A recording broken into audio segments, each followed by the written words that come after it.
Good morning, YouTube America.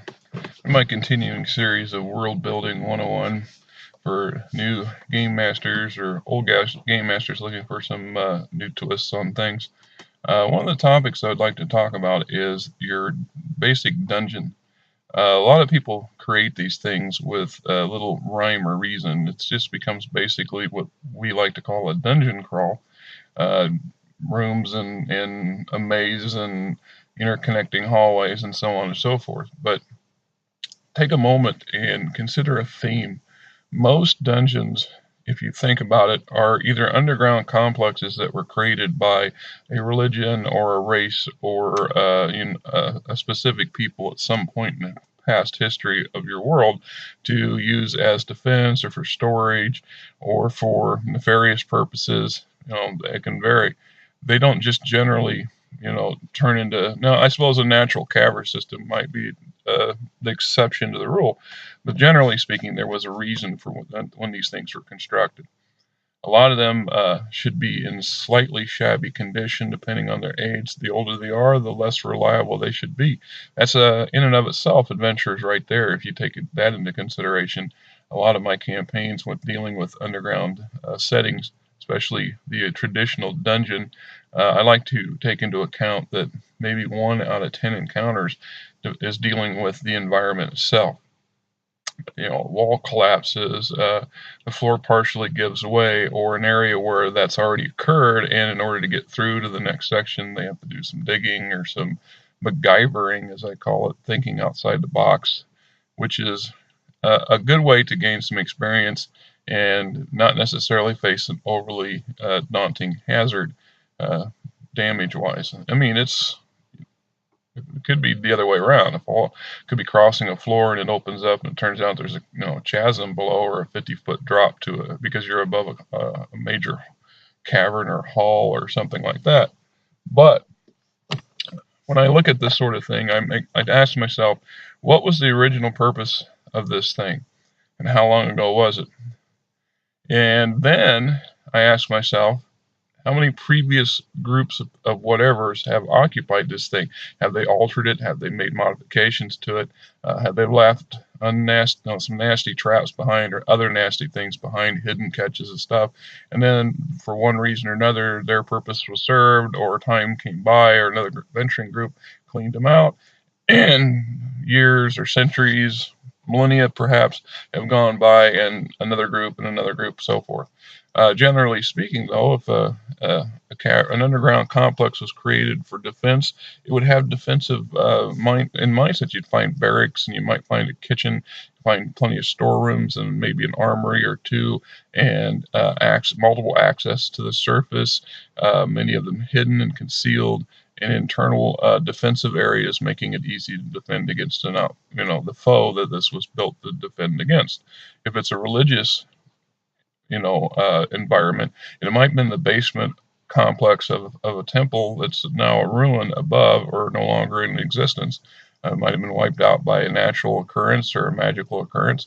To me, it would have iconology on the walls, murals, things that celebrate the original god or goddess that the religion was followers of, and maybe some heavy duty stuff that might find. This is where you find an altar.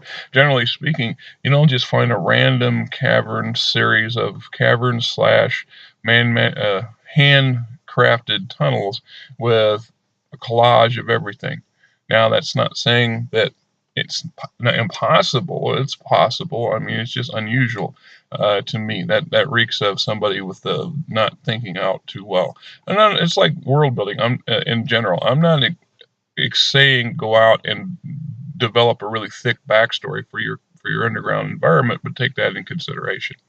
Uh, Another thing I like to do with these things is I like to make them slightly modular. That means that once I've created something, we can come back to this particular environment and I can retask it or repurpose it with a little bit of modification. I can take the same basic stuff basic concepts.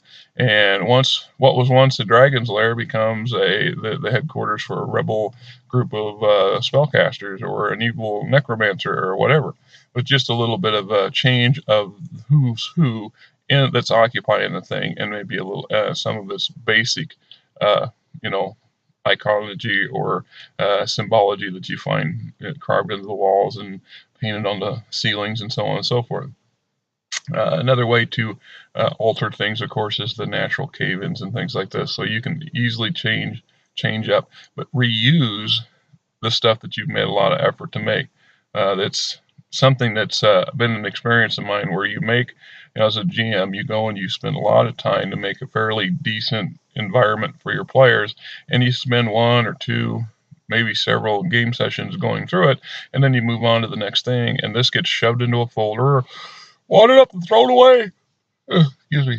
One of the advantages today, of course, that I didn't have 30 years ago was the fact that we now have computers and they're inexpensive, so we can create these things on our laptops or our desktops and save them and easily modify them. I also have programs that allow you to create these things from random.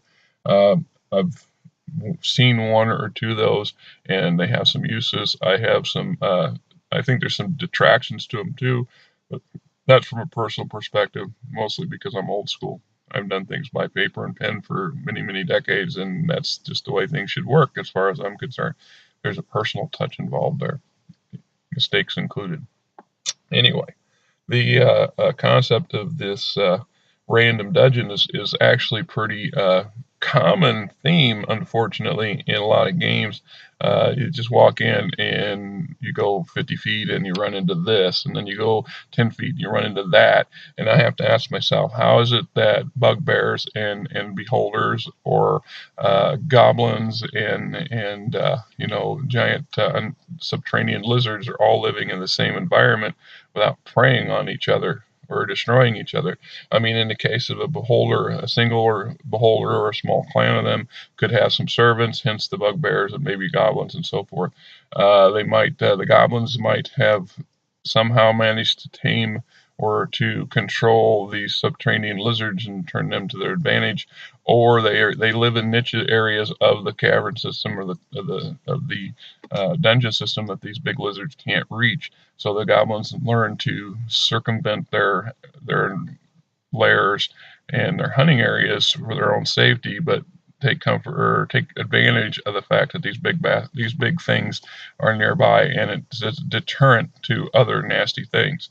But that would involve just a hair of pre-planning and preconception by the GM, kind of justify why the things are there.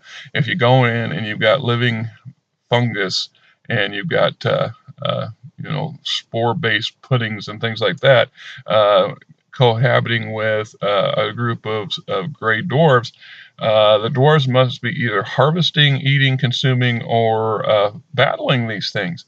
And there's a theme that I've done once or twice that I've rarely, I shouldn't say never, I should say it's rarely seen other GMs approach. This is where the player characters stumble into an ongoing conflict between one half of the Dizians of an underground complex against the other half.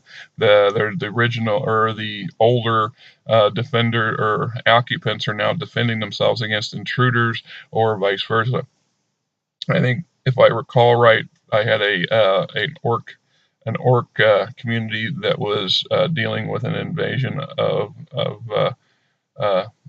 some sort of gelatinous cubes or slimy stuff of that nature, and they were having a bad day of it, and the stuff was actually altering the orcs to some degree, where they were. I don't want to call them deformed, and I can't remember the term off the top of my head, but there's a type of a magic altered creature set of rules in one of the books that lets you deal with that sort of thing. So it made for some interesting challenge for the players.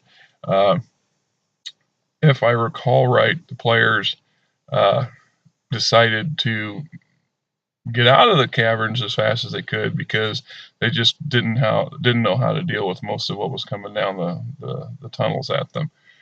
Which maybe that's part of the deal, and it didn't quite plan out the way I expected it to.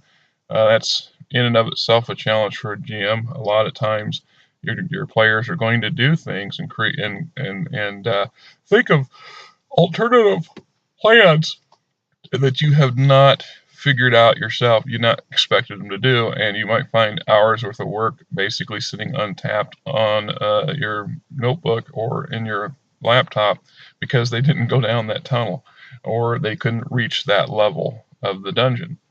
That isn't necessarily the end of the world. As I said, if you're adaptable, you can use this stuff in another situation to repurpose it. Another thing, like I believe I've discussed before, is being prepared for the unexpected and what your character players are going to do, and especially what you can't plan for. Now, I know that sounds kind of oxymoronic, but what I mean by that is expect them to think outside the box and to not go down the well-used path that you've created.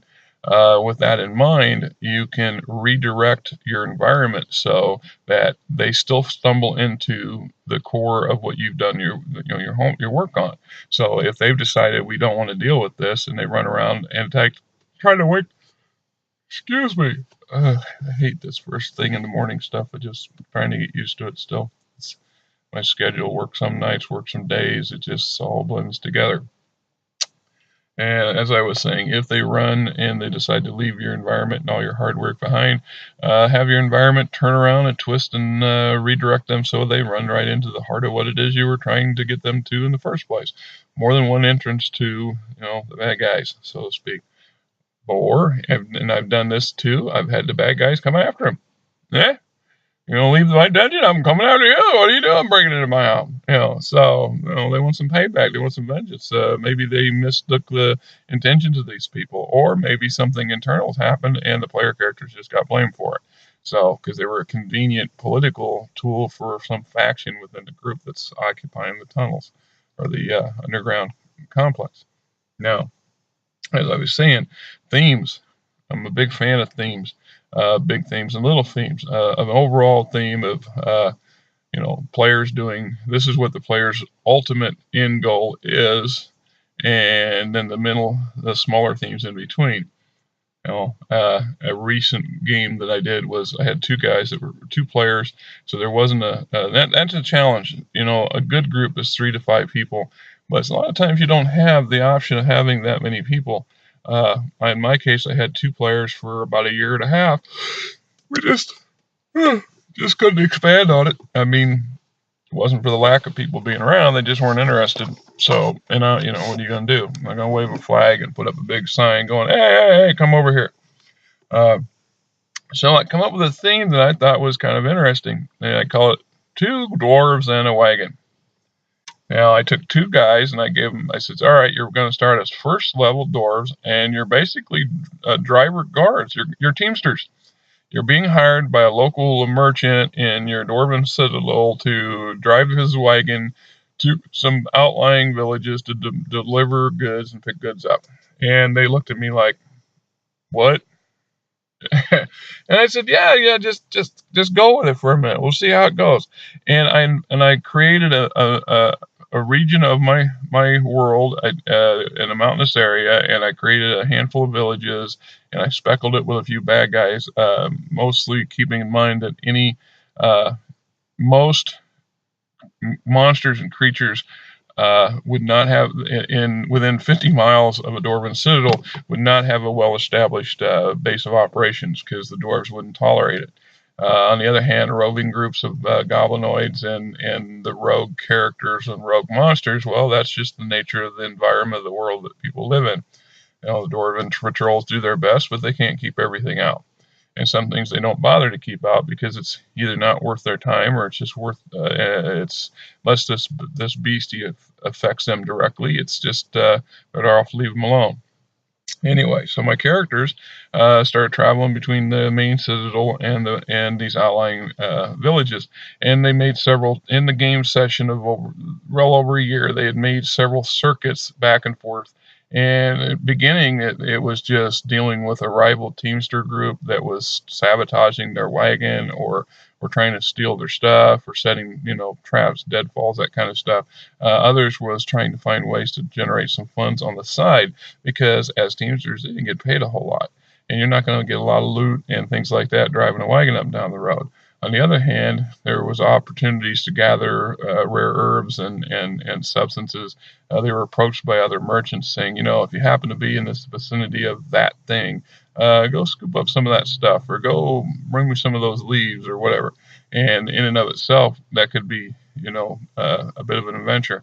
And the one that occurs to me that they found to get to this swampy area where the stuff was supposed to be at. They had to go down an old logging trail that was fine when they went down it, and they get there and it's a boggy area.